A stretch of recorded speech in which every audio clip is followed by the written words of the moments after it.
سلام برادرای غریب. یک شعر عبدالقاسم جون شیرین زکه است که اگه برای همین غریبی اگه در همین ساعت 12 شب اگه مگریم همین باید برای قاسم جون کوگیم است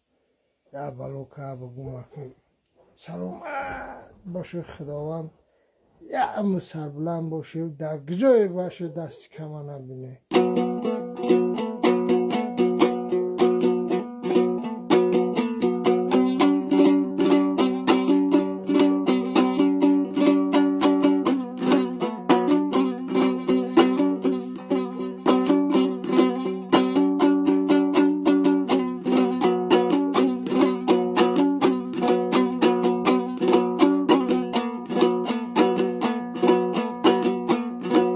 ای مردی غریب هر جا روی باشی سلامت خدا پشت پناهت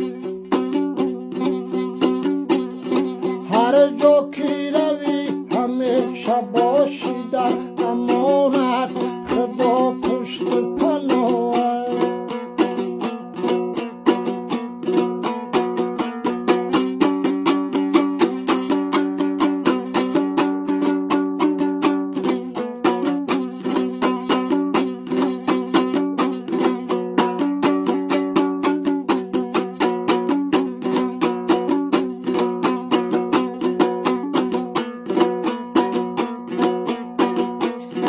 هر کس که ندیده است همون رنگی غریبی هر کس که نخورده از لبی نان غریبی در شام غریبی دلم غصه دمیده است که مرد ببیند دردی جداگی که مرد بداند همه دردی جداگی ای مردی غریب هر جا روی باشی سلامت خدا پشت پناهت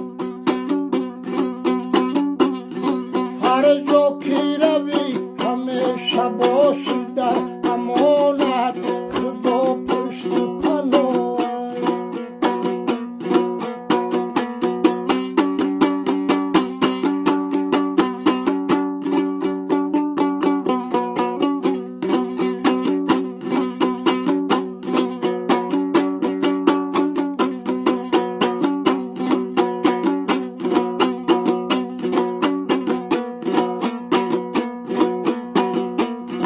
شب تا به سحر خواب ندارم به چشمم شب تا به سحر دست زیاد است به قلبم شب تا به سحر درد غمی روز جداگی ای وای خدا جان شفا ده به دردم ای وای خدا جان شفا ده به دردم ای مردی غریب هر جا روی باشی سلامت خدا پشت پناهت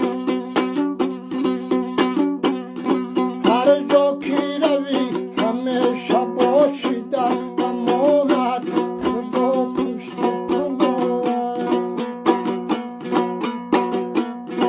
هر جا که روی همیشه باشی در امانت خدا پشت پناهتی. خدا نگهبان تو غریبا پناهتون با خدای جبار سلامت باشین.